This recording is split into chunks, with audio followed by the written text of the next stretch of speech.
for coming to our Palliative Care TLC. I am Cherie Santos, and I'm a nurse with ALS United Greater New York. And I will, for the hand raising, I'm going to turn it over to Marianne for introduction. Hi, I'm Marianne Mertz. I'm also a nurse. I work part-time for ALS United, Greater New York, and as well as the clinic at Rutgers Robert Wood Johnson, New Brunswick. Good Melissa. evening. Oh, sorry. Good evening, everyone. I'm Melissa Braxton, social worker and care service coordinator for our New Jersey pals with Charisse, along with Charisse and Marianne. And I have the pleasure of being the social worker at our Hackensack Meridian clinic and our Robert Wood Johnson Rutgers clinic. Welcome. And we'd like to welcome Dr. Catherine DeMarco, who is a clinical supervisor for pain management and palliative care at the Hackensack Meridian School of Medicine. She is a wealth of knowledge and a comfort, and we thank her for coming tonight. You can use the chat feature, please, and she will have a PowerPoint. And you can take it away, Katie. Thank All you. right, great. Thank you for having me. It is a pleasure to be with you all this evening. I am a palliative care advanced practice nurse, and I've been fortunate to be practicing palliative care for just close to 17 years at the Hackensack University Medical Center site, and have the pleasure of working with our patients in the ALS clinic in Paramus with Charisse and Melissa. And what I was really hopeful to do was to join us together to talk about some resources that you may or may not be familiar with, particularly palliative care and some advanced care planning resources. I'm really open to you all engaging in the chat, having real-time questions or wonders, and we can talk through those, of course. But I'll get started by sharing my screen, and we will get started. All right. Hopefully you can see this in an okay way. All right, so oftentimes when I introduce myself in our palliative space, whether it's an appointment in the hospital, at the ALS clinic, people often wonder, what is palliative care, and how and why are we here together? And so I want to normalize that palliative care is a type of team, often made up of social workers, nurse practitioners, physicians, and other types of healthcare professionals to take care of people who happen to have a serious illness. When I think about, our ALS clinic, it can be very supportive and helpful to them to know that palliative care is there to help them live their best day, focus on quality of life, as well as ease any kind of symptom burdens, whether they're physical, emotional, or even within the spiritual context, if that connects with the person we're working with.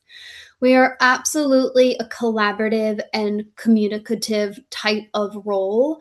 We really focus in on what matters most to people, and that's probably a little bit of the art form of blending, say, medication management and connecting with people on that psychosocial or emotional construct. And so I'm happy to take questions about palliative care, because oftentimes people whisper in my appointments, "Are you hospice?" And I say, "No, I'm not hospice." But it's important to get out those myths, misconceptions, and worries, again, to normalize that palliative care is here to join together with treatment of ALS or anything that is important to you. I often meet my patients within this concept of when people are considering or receiving illness-specific treatment or therapies, or if perhaps they say, "I'm not interested in that, but I'm interested in medical care." So that this is really the time frame earlier in an illness that I get involved. Sometimes more so in the hospital, I might be getting involved more so in that dark blue to purple time frame when we're entering an end of life care time. But I would say that in the office clinic space, that is rare that we meet someone so late stage. Before I pop over to advanced care planning, are there any questions in the chat or prompts for me regarding palliative care? I'm happy to answer any particular specific questions that come up. So far, nothing, Katie. Okay, great. So we'll move right along to advanced care planning. Similar to palliative care, there can be some wonder or misunderstanding about what advanced care planning is. And really, it's a conversation that allows us to focus in on one, getting to know people, two, getting to know their wishes or medical preferences. I often think about advanced care planning, talking about the what ifs. And we could talk about what ifs for today.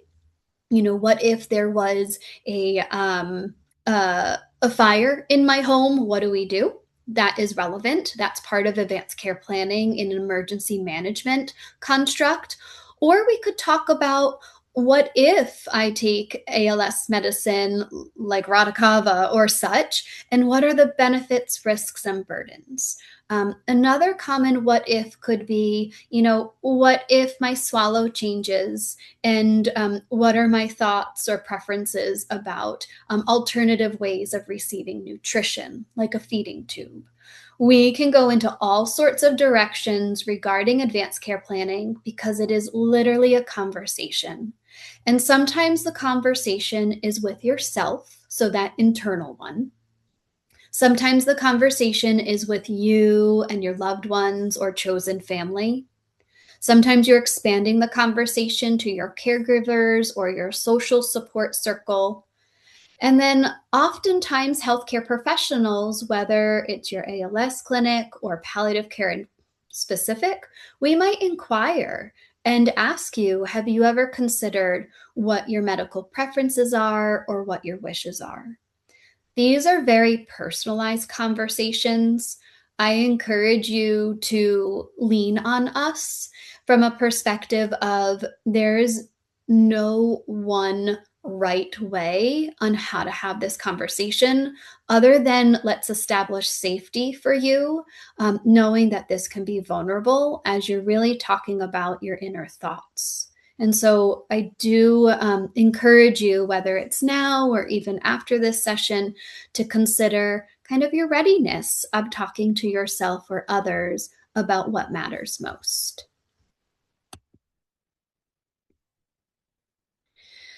When I think about what matters most, I often try to help people realize that although you're often labeled as a patient, I want to encourage you to really identify yourself as you.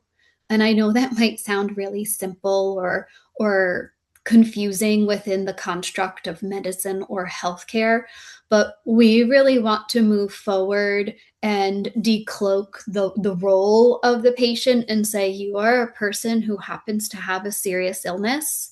And let's get to know each other in a personal and medical way. And finishing the sentence of what matters to me is a starting point and a grounding point on how you teach me or teach us, the healthcare professionals, on how best to take care of you. The Conversation Project is a nationally regarded free resource that I really lean on for approachable, thoughtful, inclusive advanced care planning concepts.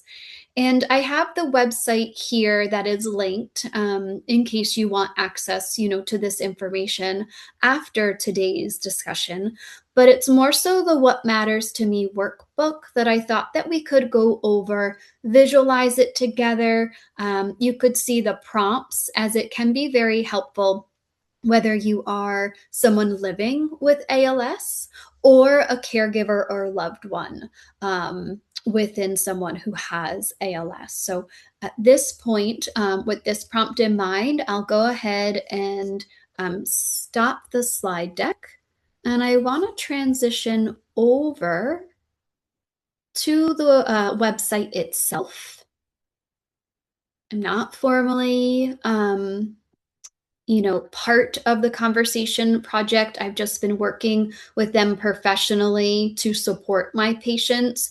And so I just find that it's a really approachable website. You can see that there are a lot of free guides that can help people either start the conversation or choosing a healthcare proxy, which is the type of medical legal paperwork that helps you identify who would be your decision maker if you're no longer able to participate. They have a few different guides, but it is this What Matters to Me workbook that I already had clicked in, and we can review together. Before I do, I just want to do a chat check and see how we're doing, if there's any curiosities or questions that have come up. Nothing yet, Katie. Okay. Very good. So one of these concepts that I think is really approachable about What Matters to Me workbook is that if you're someone that likes to have someone jot down some items, or if electronically you're working with computers or other devices, there are a few different ways that you can pull this up or even work within it. This workbook is really focused in on people readying themselves to, one, get to know themselves better from a concept of advanced care planning. And it can be a tool that can be completed with your doctor, with a social worker, or any of your healthcare professionals, so they can get to know you and be respectful of your thoughts and wishes. This type of workbook is not a medical legal document. It is almost as if you're having the conversation on paper or through this digital resource.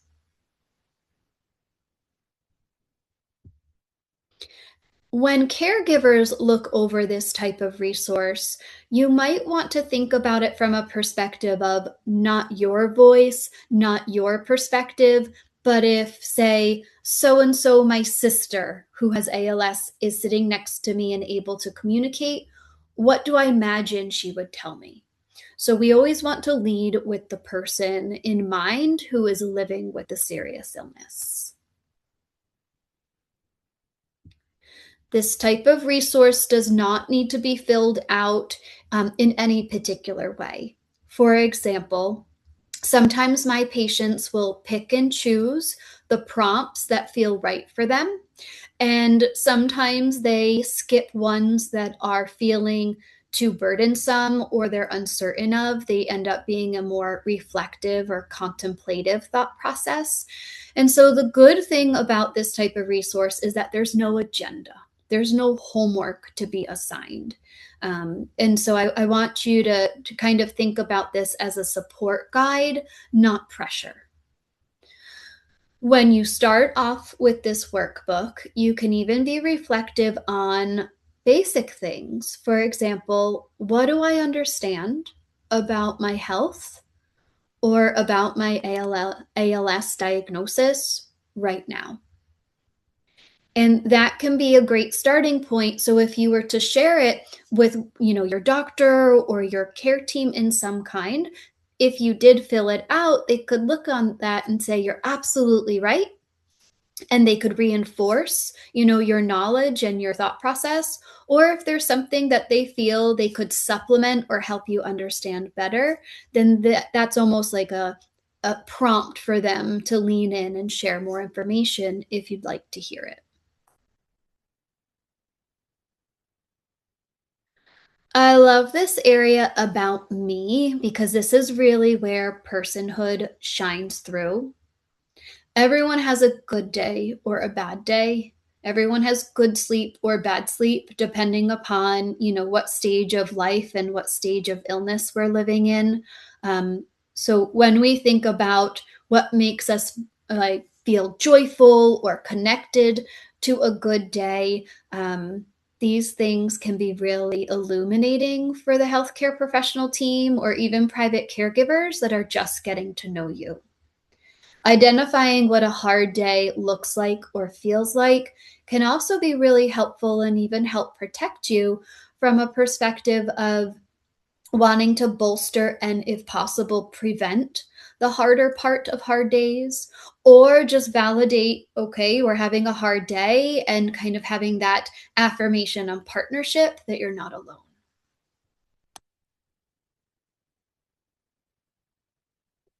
I'm going to scroll on through my care. Oh, Katie, we got a question. Sure. What are the advantages and disadvantages of using Radicava long term?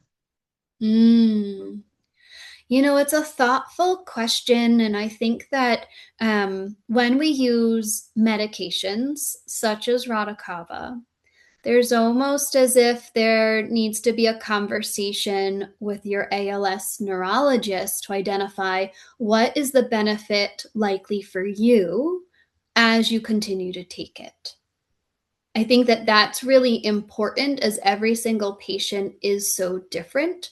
We understand that Radicava or other medications for ALS are available, but I do lean specifically on the ALS doctor that's taking care of you to connect those dots if you trial it or if you take it long term. So it's a very thoughtful question, but I almost want to bookmark it to invite your doctor to have that conversation. So then it's most personalized to you and your decision making of, does it benefit you? And sometimes we don't know within healthcare how much it's going to help or cause side effects. And that's where we join in together to say, let's do a trial and reconnect. I'm hopeful that that answer, suits your needs, but I would definitely empower you to jot that down and talk to your ALS doctor and clinic about that. Thank you. You're welcome. So building upon the other two sections, the My Care section in the workbook is again a really great way for either healthcare professionals, your family, or caregivers to get to know you. As a person, you may want to learn all of the information, like that question just prompted, about, I want to know all the details about my treatment options, maybe even about research options, and about how my future life might be. What's my lifestyle? What are my medical burdens? What are my opportunities to live my fullest? Where other people may be signaling that they more so only want the basics. They only want to have a certain level of information that is, say, non-threatening, not scary. But if they ask a question, then of course the healthcare professionals or others should answer it honestly. This is literally a little bit of a scale to identify within yourself today. Where am I feeling like, what level of information do I want to be learning or saturated with? Again, there's no wrong answer. It's just one way for us to get to know you and respect your wishes about your advanced care planning. There are other kind of concepts within this type of workbook about your concerns, about how much medical treatment you're willing to go through. For example, how invasive or how often might coming to the hospital be okay or frankly unacceptable. There's no right or wrong answer, but to identify that and have a safe place to talk about that is an option.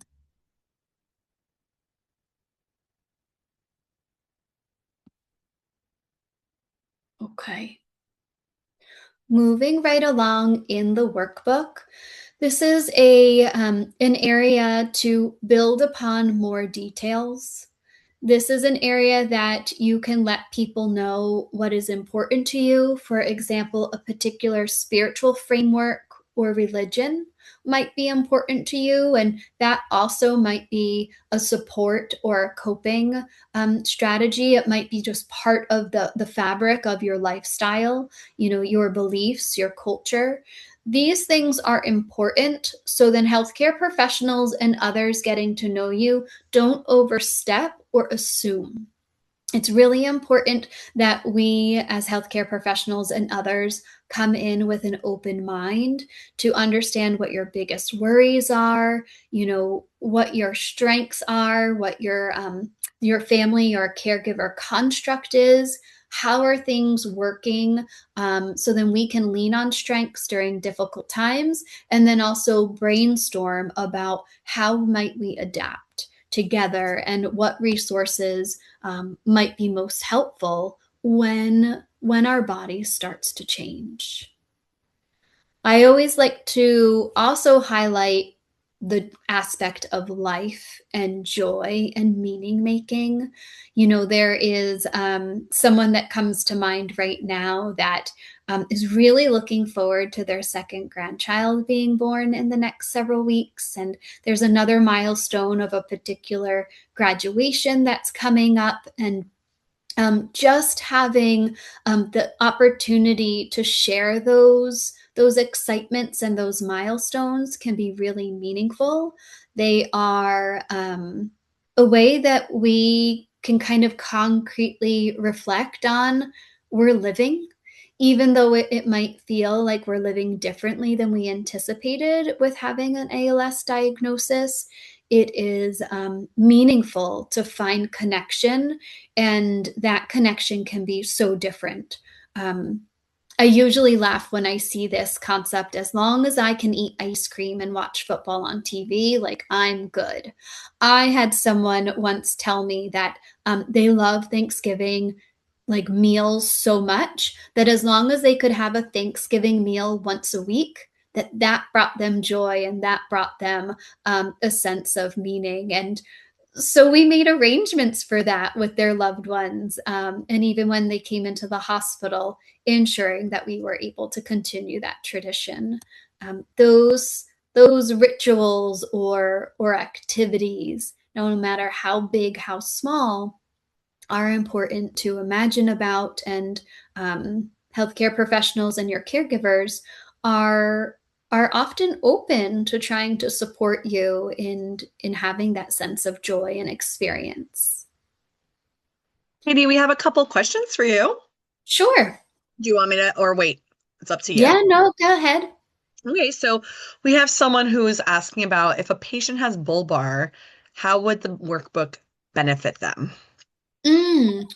Good question. So, oftentimes when we have bulbar types of changes, we might want to lean on a support communication device, or we might want to think about, well, how are we communicating to our loved ones? And is there a trusted loved one that might be able to engage with this type of workbook? I wonder if that person in the chat is able to expand upon how the person is currently communicating, or how have they brainstormed about how they might communicate a bit differently if verbal speech is challenging. Awesome. So we'll give them a moment to expand upon that if possible. Why don't we go on to the next question in the meantime? Sure. So if I am on palliative care, when would I transition to hospice care? What would be different in the services or care? That's a big question for you. Yeah, it's such a wonderful question. And we can even go back to that infographic, like that rainbow infographic, if it's meaningful, but I'll answer it, with words in the meantime. So one thing I would mention is that you're not necessarily on palliative care. Palliative care is just a collaborative type of help, just like neurology is.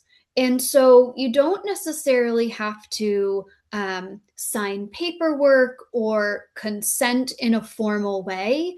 You can just say, I would like to receive palliative care, just like you'd like to receive neurology help or even enter an ALS clinic space. So there's not necessarily any kind of barriers or particular paperwork that you need to fill out. And I think that's the good news, is that you all have access to palliative care because you have a serious illness. And so I like to break down any kind of challenges or barriers. You essentially can start working with a palliative care professional if you have access to one in your local area or virtually, to get that symptom management help, to get that, opportunity to talk about what matters most, advanced care planning, quality of life. Palliative care and treatment, active living and active support while you're living with ALS, that goes hand in hand. When we make a transition, more so to that end of life or hospice concept, that happens when our body goes through significant changes, which includes perhaps our breathing is changing to a point where we're having some pneumonias or we're having difficulty breathing. And sometimes it's a matter of just recognizing that when we're entering our end of life time, that we want more support during that natural dying process.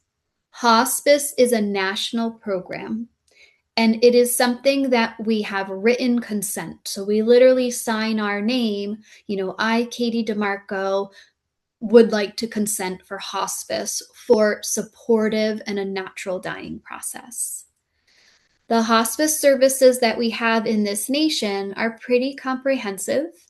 They do have a certain team approach with a doctor, hospice doctor, with a hospice social worker, a hospice nurse, a hospice home health aide, hospice volunteers, and hospice chaplains. Oftentimes, hospice, these team members can come in and out of your home intermittently. And the whole point is to give you that extra layer of support while you're in a dying time, which again could be about 6 months or so. That's often the time frame when people stop going to their ALS clinics as they're too burdensome, or they might modify their therapeutics. And that's something to keep in mind as you're thinking about what matters most to me at different phases and stages of your life, which equals different stages and phases of your ALS illness. I'm hopeful that was helpful, but I can also at some point go back to the infographic and kind of show you the different trajectory points if helpful.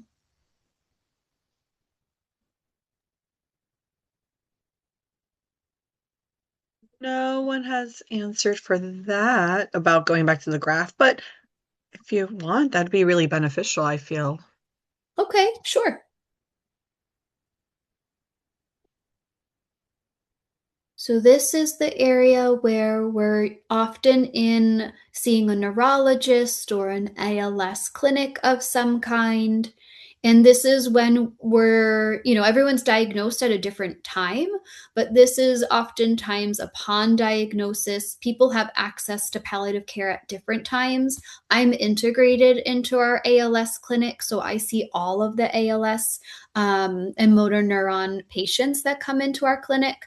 But at different locations, you may get recommended to see palliative care on a consultative basis or at a different time. It is around this kind of deeper blue or purple time that it might start, the healthcare professionals might be starting to talk about end of life care and hospice services helping you. Hospice is that service that I talked about, that national program. And when we do naturally die and have a change in that construct, then hospice is very supportive in offering grief and bereavement services, particularly to your loved ones and anyone within that caregiver circle that would like to lean on those services. They come in all sorts of forms: support groups, letters, workshops, community-based meetings, and things of that nature. So this is the full continuum. And And I'm happy to continue answering any kind of questions so you all feel comfortable about, what is the difference between palliative and hospice. That's a great explanation. I also have another great question. Does entering palliative care change any benefits you're entitled to with Medicare? Great question. No, it doesn't at all. And that's why I mentioned that there's no particular barriers or consent process other than just your desire to receive a palliative appointment or a palliative perspective with a specialist. I would equate palliative care like going to the ENT, the ear, nose, and throat doctor if you have a sinus infection. It's almost as if, we're an extra layer of support for people who have serious illness. And so if you have heart trouble with that, you go to the cardiologist. And so it's people often think that there needs to be special permission or that something is going to be withdrawn. But with palliative care, that's not true at all. And that's the good news, that you have full access to all of your doctors and nurses and palliative care at the same time. It's almost like we're peanut butter and jelly. You don't necessarily separate us in that type of construct. Yeah, love it. And actually, the person who just spoke about their loved one with bulbar is a patient of yours. And they just wanted to mention that, it's thumbs up or thumbs down, with his communication. Okay.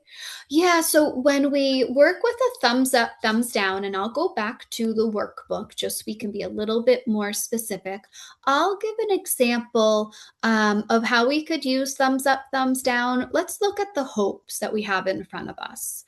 See how there is some examples. As a loved one or a caregiver, you might align with one of these examples being meaningful to the person with ALS, or you might lean on this and make some tweaks. And then you'd be able to point to that statement or even write down a new statement and then ask them to validate. Does that sound right of what you're hopeful for? Thumbs up, thumbs down. And that might be one way to work with this workbook in a personalized manner. I love that. I can't wait to see the finished product to the person who messaged us. Yeah, and I always encourage to use pencil because even when we're not using thumbs up, thumbs down, this is a thought process and a session within itself. It's okay to change our mind and use the eraser. It's okay to reflect, 6 months later and do it again and wonder well, what am I hopeful for in 2027 at real time? Because we as humans are going to change our minds, and that's totally normal and absolutely okay. And can I give you another question, if that's Sure. okay? All right. If the PALS resides in a nursing home, how and when would you implement palliative care? Great. Well, the good news is about a nursing home, whether it's subacute rehab or, say, a long term residence location, is that more and more palliative care programs are going into those facilities. And so I would recommend that you speak with the nurse manager or say the medical doctor that's in charge of the person's care and ask them, hey, can we have a palliative care consult? And if that facility has access to palliative care, then someone like myself is actually going to come into the facility, say hello, introduce themselves, or call you on the telephone and start that palliative care encounter in a very approachable way. Now, let's play out worst case scenario that they don't have access to palliative care. What I would highly recommend is that you call your insurance program and that you speak to the case manager and you ask them, what is the closest palliative care service to me? And then that palliative care team and the facility could collaborate through telehealth or other means to ensure that you have fair access to the palliative care concepts and specialty. So those would be some suggestions.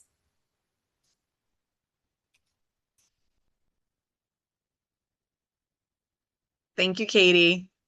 You're welcome.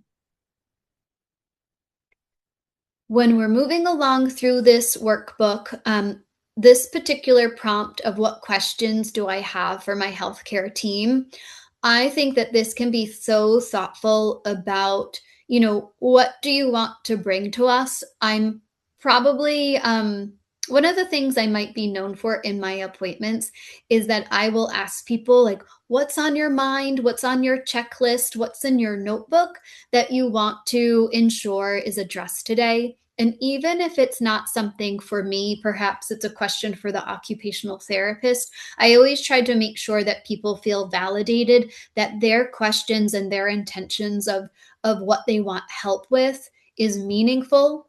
So either I will answer a question or I will validate that's a great question. And I recommend you ask, the occupational therapist about that question. And at the same time, after my appointment, then I'm letting the occupational therapist know, hey, they have questions for you. So make sure that you look at their notebook or, their cell phone list of questions, whatever it might be.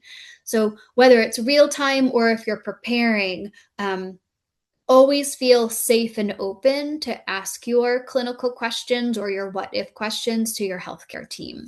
That's a way that we can hopefully meet your needs even more in real time.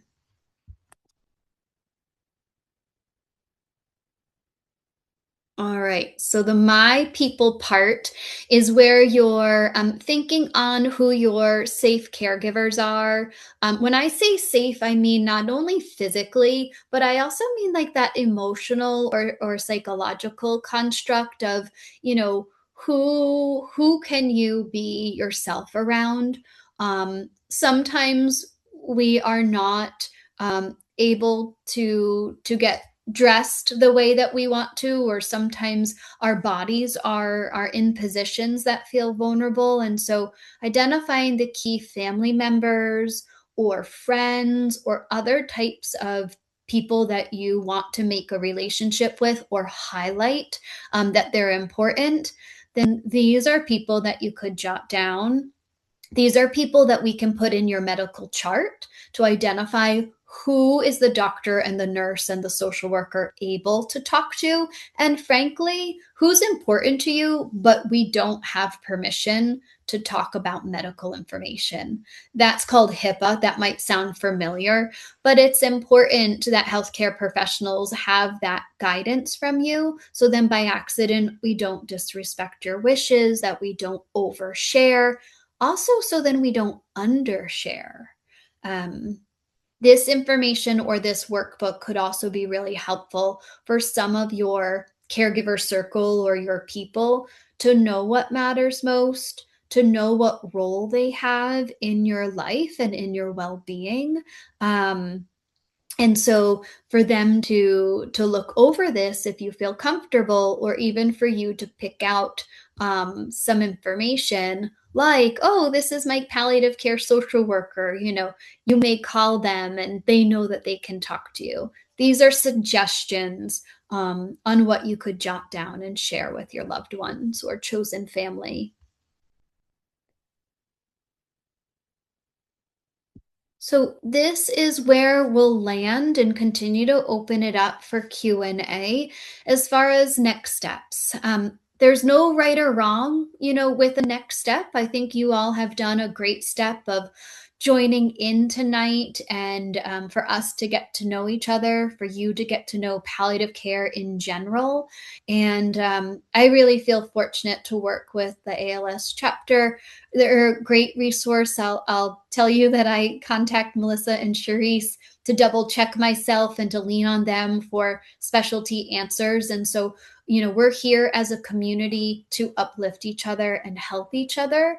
And I think at the end of the day, that's our next step, is for us to be connected with you all and to do our best. And then, of course, to be redirected and to try again if there are unmet needs. So with that in mind, I'm going to stop sharing. We'll join back together, and happy to see what thoughts you all have and how else we can help. Katie, can I share in the chat the website for the workbook? Absolutely. Okay, I will put that in the chat, guys. Thank you for doing that. So, Katie, you likened palliative care to like an ENT. And so is it billed in the same way as it would be? Yeah, great question. We do.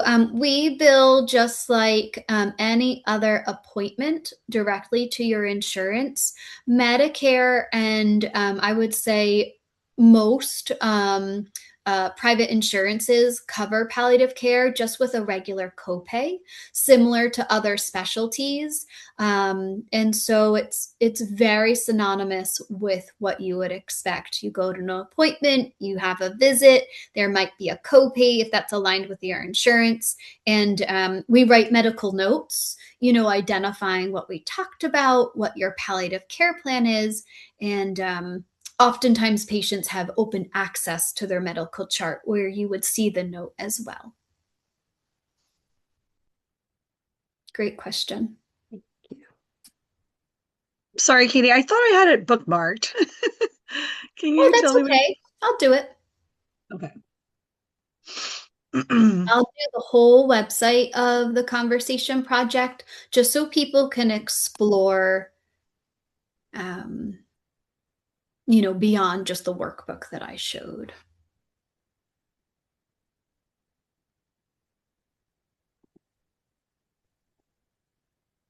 Here we go. That is a fantastic, definitely a fantastic resource. Yeah, and I love that it's free and it's in different languages as well. So I appreciate that concept too. Yeah, I just opened it up so I can save it myself. Great. Perfect.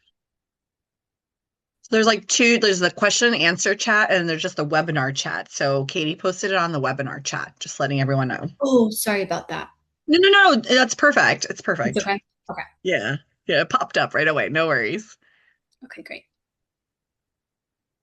I don't see any more questions. Charisse, you don't see any questions on your end anymore? No, I don't see any. I know that a patient did they said that they use the voice assist to help her, vocalize her needs, which is really important. Mm-hmm. And yes, we are going to have the presentation slides. We won't have the slides available, right, Katie, unless you want to send it to us. It's up to you. You're welcome to share them if that's helpful for people. Mm-hmm. It'll be on our website. I mean, and on our YouTube, sorry, your YouTube. And I'll put the YouTube page on our chat also for everyone to have. Okay. It'll probably take a couple days because Tiffany's at advocacy in Washington, D.C. Ooh. Katie, when someone goes if they go to the ER, let's just say, and they belong to one of the clinics, should they ask for a palliative care consult? Good question. Oftentimes when we're heading into the ER, there's kind of like an oh no urgency.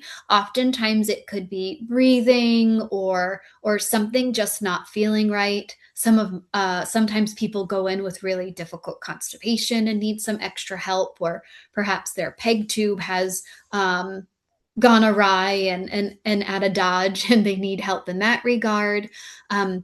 I would recommend that when you enter a ER system, like an ER room, you could ask, do you have a palliative care team? The one reason why that could be meaningful is because if you have a brief treatment in the ER and you're sent home, the recommendation is that perhaps you get that palliative care knowledge of, yes, we do have palliative care. Here's their number. And then in your own regard, you can reach out. That is absolutely okay, regardless of what kind of healthcare system you might be by. That's good exploration. If you're in the emergency room and you need to stay for extra medical help and an admission happens, that's when I would recommend asking for palliative care and specifically a consult so then the palliative care team can come visit you at the bedside. introduce themselves to you, and also see if there's something that they can help with during that admission.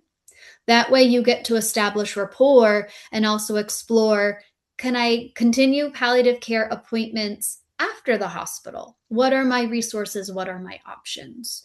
So I think that that's would probably be a almost like a lemon lemonade situation. The lemon's going into the ER. The lemonade might be connecting the dots of some extra resources through palliative care. Yeah. Really informative. We have a great question. Suggestions on how to get answers to questions on the Conversation Starter Guide where the person lost the ability to communicate. Mm-hmm. And when we have the inability to communicate, I'm wondering more specifically, is it verbal communication or is it any form of communication? Because that does change things. Definitely. Well, yeah, well, if you can answer that, that'd be great. And That puts- I'll answer the question just assuming that there's zero communication of any kind, okay? Because I'll share that one of my very first patients that had ALS, I met him in the hospital setting. This was before our site had an ALS clinic. And he was communicating through Morse code through his eyes blinking. And so he taught me and our palliative care team and the nurses and everyone Morse code, and we would communicate in that way. And I remember thinking to myself during the admission, we're communicating in an inventive, I mean, wasn't inventive to him, he was a veteran, but in an inventive human to human way. But what happens if we no longer have that? Because it felt like already a pretty last resort way of communicating. And so what we talked about with particularly his wife, and he had nieces and nephews that like loved on him dearly, we got to know him from their eyes. We would purposely have caregiver bedside visits just with them to say, tell us about so and so. And we would dive deeply into life review, storytelling, and really understanding, say, the core fabric of who someone was. So then, if we ever entered, say, a rapid response or something that felt like uncertain territory, we could come back to, well, so and so believed that, that eating naturally with the mouth was most important. We knew that because we learned, that that his favorite burger was one from Texas. Like there are little things that we can lean on for loved ones and almost imagine what would the person tell us if they were here pulling up a chair and talking. And there's different strategies of if we can't be concrete about it, philosophically, what would be unacceptable? Because sometimes it's easier for loved ones to identify absolutely never ever concepts. And then we can kind of talk about what may or may not be okay. There's so much uncertainty when there's lack of communication. I want to acknowledge the caregiver burden that comes with that. And so for you all to feel supported and that you have access to information and even repeated talking to process is probably the most important thing. And know that you're doing your best. That's also another construct that I would want you to carry if there's zero communication ability. Love that.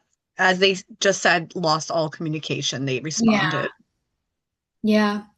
And this is where healthcare professionals, and I'll say social workers in particular, have great strategies on learning who the person was through you, the husband, or you, the friend, and connecting those dots in a very personalized way. Definitely. We have a question about pain management and suggestions Sure. on it. Oh, well, that is a hot topic. I love that. One of the things I find is that it could be inconsistent how often people are assessed for pain. When I speak about pain, I'm picturing physical pain. However, I want to acknowledge that there are emotional pains, spiritual pains, kind of angsty, like I'm unsettled pains. So, if I stick to the concept of physical pain, it could be really important that you talk to your ALS clinic or your neurologist, or even perhaps palliative care if you're connected, so we can sort through what kind of pain you're actually having. Sometimes people have pain from car accidents from 15 years ago. And if your function and movement and positioning is now evolving to be different and even a bit less, that chronic pain can act up, and you might need help with medicines or other types of minor procedures like trigger point therapy or acupuncture to give you relief. Where if you're having physical pain from a wound, that's different help because it's a different source of pain. So I think it's really important for you all to mention the pain, but also have the expectation that someone's going to dive into it and know all the characteristics, the locations, the patterns, the triggers, what makes it better. And there's just so much that should be talked about so you can trial proper medicine or trial proper interventions to get you relief. Some really informative. I don't see any questions right now. Now's you, your chance, Katie. guys. I know it's hard sometimes to put the questions in the chat instead of just speaking them. The person who asked about pain management, they're talking about the leg pain that they're either their loved one is experiencing or they're experiencing. Mm-hmm. And sometimes with that type of location, it could be tightness, muscle spasms. It could be feeling kind of stuck if there's limited range of motion where you just feel like you're stiff with your joints. Sometimes it's sensation changes, whether you're feeling numbness, tingling, or even goosebumps is an example of a sensation change. Those are all treated with different medicines or different interventions. So I want to validate that if someone's having, uncomfortable leg pain, dive in a bit deeper, even think to yourself, when did it start? When does it seem worse? Am I having mild, moderate, or severe pain? Like, think about it in a way and share it with your ALS clinic, your neurologist, or your primary care doctor. Definitely share it so then you can get some help. I often find that there is a lot that can be done that is not too invasive or too burdensome. Very valid symptom to have treated.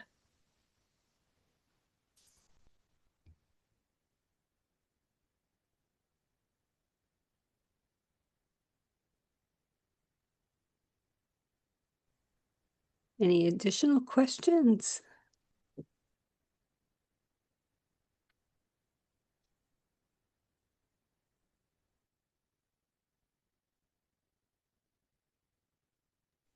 No, doesn't seem like it.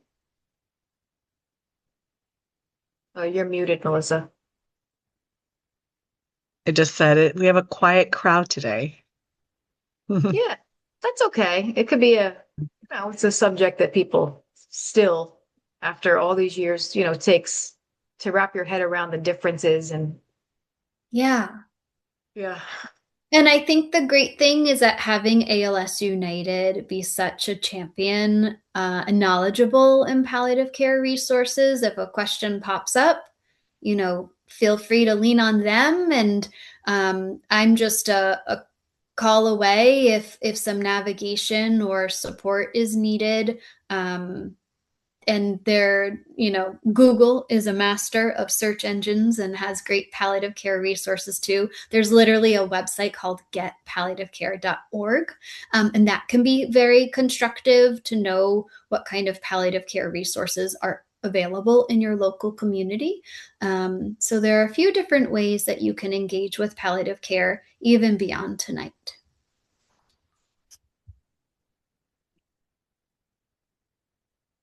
That's great to know for certain. Mm-hmm. Let's see, one final question says, who at ALS United do you speak to about palliative care? I think that any of us in the care services department can help to direct you.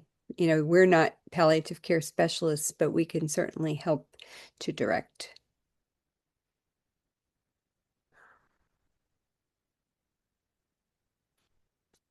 And we tap into Katie's knowledge bank for sure. We definitely do. Well, then I might stop the recording. And then we will get this up on our YouTube. And Katie just posted getpalliativecare.org. Mm-hmm. Is that And like that's a the national website. Nice. Nice. Yeah. Thank you. Well, thank you, Yeah. Katie. We will see you at clinic. The ones that are blessed to see you Yes. every week. It's so informative, really. Thank you so much. You You're clarified so welcome. much. Thank you for having me. It was an honor.